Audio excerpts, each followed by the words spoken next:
Assalamualaikum warahmatullahi wabarakatuh. Di sini saya akan memberikan narasi dan opini saya terkait infrastruktur dan akselerasi pembangunan di era Joko Widodo. Coba teman-teman bayangkan, sebuah negara kepulauan dengan lebih dari 17.000 pulau tetapi ekonominya tersumbat karena logistik yang mahal dan lambat.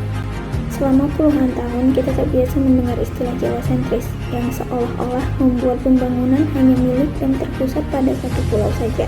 Kemudian datanglah era Jokowi yang mengubah istilah tersebut dengan visi yang agresif. Peta Indonesia seketika dipenuhi garis-garis jalan tol yang membelah Sumatera, bandara baru di pelosok Papua, hingga kereta cepat pertama di Asia Tenggara. Infrastruktur diubah dari sekedar semen menjadi wajah baru dan harga diri bangsa. Namun, di balik kemegahan beton-beton pembangunan ini, apakah semua wilayah di Indonesia merasakan hal yang sama dan mencicipi pertumbuhan yang sama? Narasi pada era Jokowi adalah akselerasi yang dimana Indonesia mengejar ketertinggalan infrastruktur yang sempat stagnan akibat krisis tahun 98. Pada era Jokowi, Jawa sentris diubah menjadi Indonesia sentris. Paradigma tersebut diubah, yang dimana pembangunan tidak hanya bertumpu pada Pulau Jawa saja, melainkan sudah bergerak ke daerah pinggiran, perbatasan, dan wilayah timur Indonesia. Pada era Jokowi juga terjadi efisiensi logistik, yang dimana biaya logistik Indonesia dulunya sempat mencapai angka 24% dari PDB.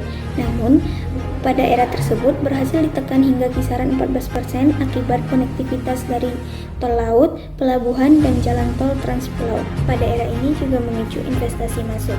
Tanpa jalan, air bersih, dan listrik, mustahil hilirisasi industri seperti pabrik baterai nikel di Sulawesi berjalan. Infrastruktur juga merupakan karpet merah untuk investasi masuk. Namun, sebuah lompatan besar pasti menyisakan riak. Kritik terbesar dari pembangunan ini bukan berada pada apa yang dibangun, melainkan bagaimana pembangunan ini berdampak secara real di tingkat bawah. Trickle down effect belum optimal. Jalan tol Trans Sumatera atau Trans Jawa memang memangkas waktu tempuh, tetapi seringkali hanya melewati begitu saja desa-desa kecil di sekitarnya.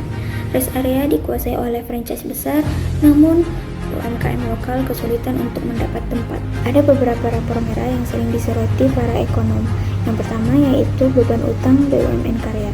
Akselerasi yang terlalu cepat membuat banyak BUMN infrastruktur mengalami pembengkakan utang dan tekanan likuiditas yang berat. Yang kedua yaitu proyek kurang tepat sasaran. Ada beberapa bandara baru yang sepi penumpang karena minimnya kajian integrasi dengan modal transportasi lokal. Dan yang ketiga yaitu abaikan infrastruktur dasar.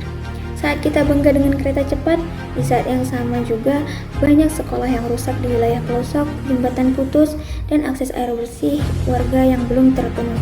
Menurut saya kita tidak bisa mundur. Infrastruktur yang sudah dibangun tidak boleh menjadi monumen mati. Tugas pemerintah selanjutnya adalah melakukan kalibrasi ulang lewat 3 solusi konkret.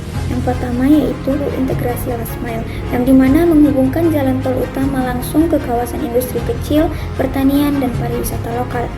Jalan tol jangan hanya menghubungkan satu kota besar ke kota besar lainnya, tetapi juga harus menghidupkan jalur logistik dan UMKM lokal. Yang kedua, prioritas infrastruktur sosial. Alihkan fokus dari mega proyek mercusuar ke infrastruktur dasar. Kita butuh lebih banyak sanitasi pipa air bersih, jaringan internet, puskesmas, dan perbaikan sekolah di daerah kecamatan. Yang ketiga, reparasi tata kelola sehat, yaitu menyehatkan kembali keuangan BUMN karya dengan skema aset recycling, yang dimana mengandalkan pendanaan dari swasta atau global untuk proyek jadi agar APBN kita tidak terus-menerus tersedot untuk menyuntik modal proyek macet. Jadi kesimpulan dari narasi, kritik, dan solusi yang saya sampaikan tadi yaitu membangun infrastruktur itu sama dengan menanam pohon jati. Kita membutuhkan banyak biaya di awal, namun kita akan memetik hasilnya di belasan atau puluhan tahun kemudian. Kita juga harus objektif melihat bahwa di era Jokowi telah berhasil meletakkan fondasi kerangka rumah-rumah yang kokoh bagi Indonesia modern. Tantangan kita hari ini bukan seberapa banyak beton yang sudah kita cor atau seberapa banyak jalan yang sudah kita resmikan, tetapi bagaimana mengisi rumah-rumah tersebut agar keadilan sosial dan kesejahteraan masyarakat benar-benar mengalir ke dapur-dapur rakyat kecil di seluruh pelosok negeri. I just had to let you know you're